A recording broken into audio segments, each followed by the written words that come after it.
finally, we are on our last recipe. Mzansi, welcome back to Afternoon Express. And listen, if I say soft and cake-like, I'm saying get ready for our deluxe bread pudding. This one is topped with cubes of apple, caramelized in honey, and then topped with sliced almonds for crunch. An easy autumn pudding. Bread pudding is such a winner, Pali, and can I tell you why? Why? Because we all have odds and ends of bread in our houses that go stale. Yeah. Sometimes end up in the bin, but let me tell you, in a bread pudding, it's fantastic. Yeah, it is really, really good. I do love myself a good rice pudding and bread pudding because I hate waste. You know, one thing that my mom drilled into us as kids is that never throw away food. Exactly. But also, if you were to go with a more fresher loaf, it still would work. It would still work because what we've done, Pali, as you can see here, we've toasted our bread previously. So we've given this tip before. Really, with the bread and butter or bread pudding, you don't want it to be soggy. And what we've done to avoid that is to toast our bread. So we've used, excuse my pronunciation, a challah loaf. I think it's one of those braided loaves. So it's also such a beautiful loaf to use because you can see all of these different textures and sizes. So we've cubed it, roasted it, and it's cooled down in our pan. Now, of course, we're talking about honey girl. Honey is the name of the game exactly. today. So we're starting off with a generous, gorgeous amount of honey. And what we're going to do is we're going to caramelize this ever so slightly. So a tip that I would give to the viewers is to use a pan that is maybe not as dark. Something that is either white or perhaps stainless steel. That way you can actually see the honey changing color. When you're using a dark pan like this, it becomes very difficult to see that changing color.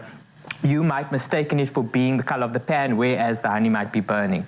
So that's just a tip for people at home. But, you know, obviously I'm used to the smells and the, you know, aromas that... You're a pro, basically. You're a pro. I try to be. So we're going to do it on a medium to low heat. We don't want it to burn, but we're just really getting that honey to just a beautiful, nutty, you know, taste. And I think just heating it up like this really, really elevates it. Well, one thing about it, and I'm sure Mzansi is already so tired of hearing me say this, if you could smell the aromas in this kitchen, from the ingredients in front of me to that honey that is caramelizing so beautifully, it smells incredible. So if you were to try this winter, I say go for it because Noma Kelwane or next door neighbor will be knocking on your door wanting some as well.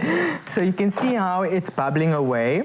I'm going to continue with this, Pali, but you're working on the custard, right? So we've got whole eggs, we've got egg yolks, we've got some caster sugar, cinnamon, great with bread pudding, vanilla, cream, and milk. So if you can just get that stirred together, and I Pali, can just pour it all in the same. You can pour it all in there. And I think at this stage, you can see the sort of color in our pot here, Pali. Changing. It's changing, the smell's changing, reducing the temperature slightly, and then I'm going to go in with some butter.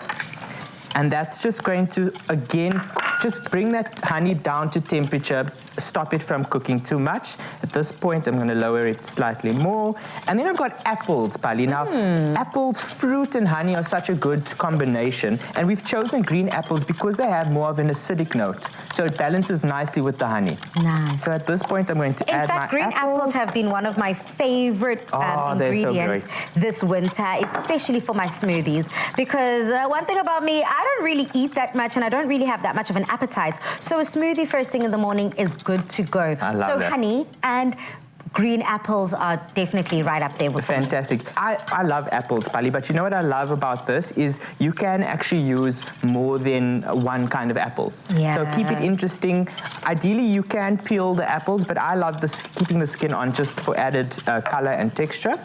So we're just cooking these until they get a little bit soft and the liquid reduces. I'm going to put the heat completely off. I think my custard is done. Okay, so you can toss that over the bread, Pali. Maybe I should add more milk because there's quite a bit of bread there. And that's the thing with bread pudding. Just don't be afraid of the liquid to bread ratio. You'll be surprised at how much you actually need.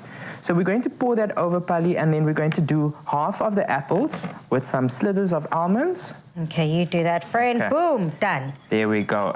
And then this is going to bake in the oven at 180, ideally covered with foil first, and then uncover it just for a bit more crispiness. I love that, friend. You add in those finishing touches, and Mzansi, that is it.